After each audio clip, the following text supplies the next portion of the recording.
Disclaimer. मंदिर के पुजारी की प्रेत आत्मा। आज मैं बहुत खुश हूँ क्योंकि आज पूरे 11 साल बाद अमेरिका से मेरा दोस्त अपनी पढ़ाई पूरी करके वापस लौट रहा है। उसने भौतिक शास्त्रों के विषय पर पीएचडी की हुई है। उसका मानना है कि दुनिया में जो भी कुछ हो रहा है उसमें कहीं ना कहीं फिजिक्स छुपा हुआ है।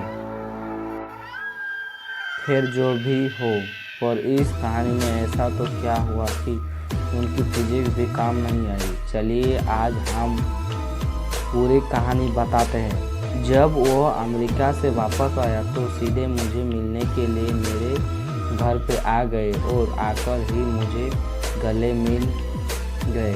मैं भी उससे देखकर बहुत खुश हो गया। मैंने बोला, अरे शिवम, अमेरिका से कब लौटा? मुझे बताया भी क्यों नहीं? आज ही लौटा हूँ। तुम्हें सरप्राइज़ देना चाहता था इसलिए मैंने तुम्हें नहीं बताया। और बता, क्या हाल चाल है? घर में सब कैसे हैं? मैंने कहा, आप बढ़िया और घर में भी सब अच्छे हैं। तू बता, तू कैसा है? तुम्हारा पढ़ाई पूरी हो गई?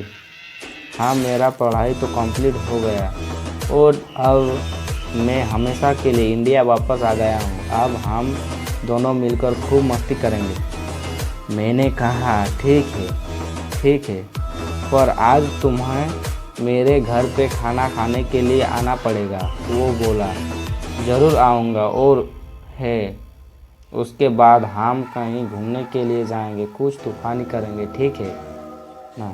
मैंने बोला, ठीक है। उसके बाद हम दोनों ने रात को खाना खाने के बाद हमारे गांव के पुराने मंदिर में घूमने के लिए गए। मैंने बोला, शिवम, क्या तुम्हें पता है कि यह मंदिर बहुत ही ज़्यादा प्रसन्न है? उसने हैरान होकर बोला, ओहो, तो यह है तुम्हारा तूफानी अंदाज। क्या यार, तुम्हें कोई अच्छी जगह नहीं मिली कि तुम मुझे यहाँ ले आया?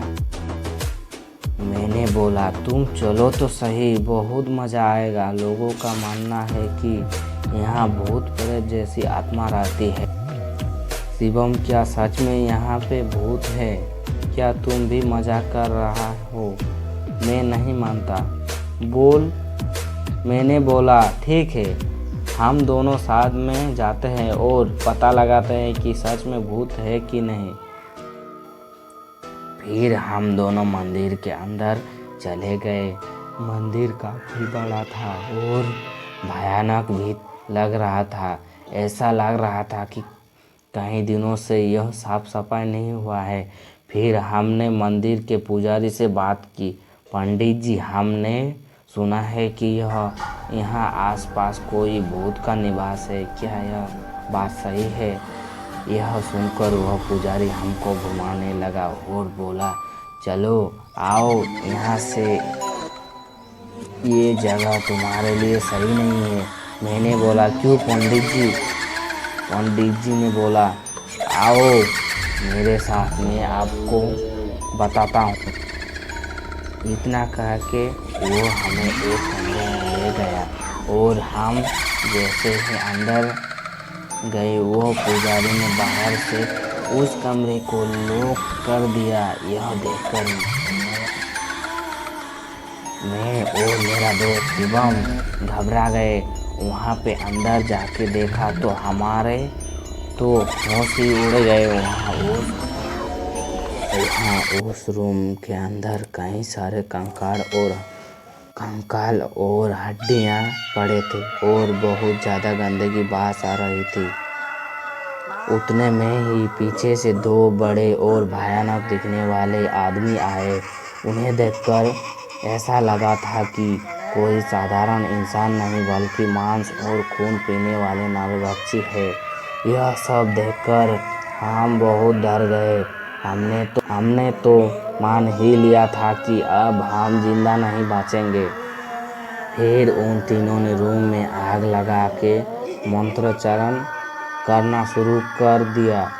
हमने यह सब देखकर डर के मारे और ज़्यादा जोर जोर से चिल्लाने लगे। ठीक उसी समय किसी ने बाहर से हमारे रूम का दरवाज़ा खटखटाया। खड़खड़ाहट सुनकर उन तीनों ने रूम की आग बुझा दी और दूसरे कमरे में चले गए। हमने तुरंत ही उठकर उस रूम का दरवाज़ा खोल दिया। दरवाज़ा के सामने उस मंदिर के पास के रहने वाले लोग खड़े थे। हम कुछ बोल उससे पहले उन लोगों ने हमें धमकाना शुरू कर दिया। तुम दोनों कौन हो? यहाँ मंदिर में चोरी करने के लिए आए हो? सच बताओ वरना हम पुलिस।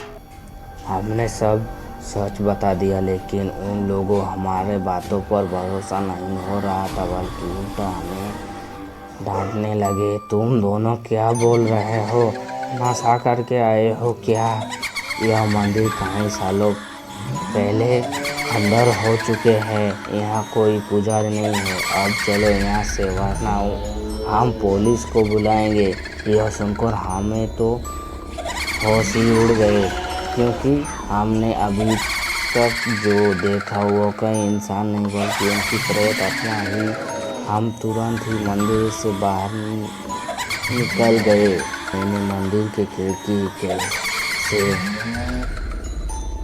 अंदर देखा तो वो 3 वंजी पे मौजूद थे और मुझे देखकर हंस रहे थे। मैं और मेरा दोस्त तुरंत बाइक लेके घर पहुंच गए। आज भी उनके बारे में सोचता हूँ तो भी मेरा हृदय डर के मारे कांपने लगता है।